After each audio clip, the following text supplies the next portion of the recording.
Hello everyone, in this video I'll show you how to make circle text in Photoshop step by step.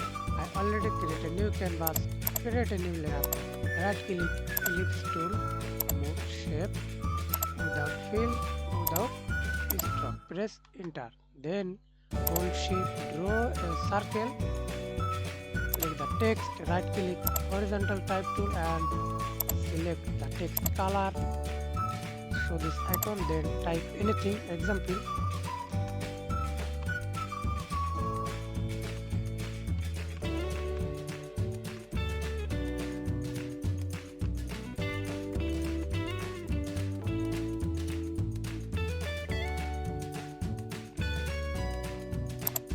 Double click again, text size,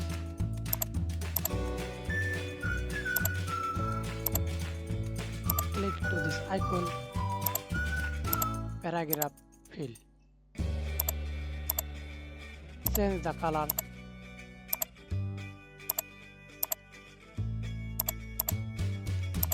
Thanks for watching video. Please like, comment, share and subscribe to my channel.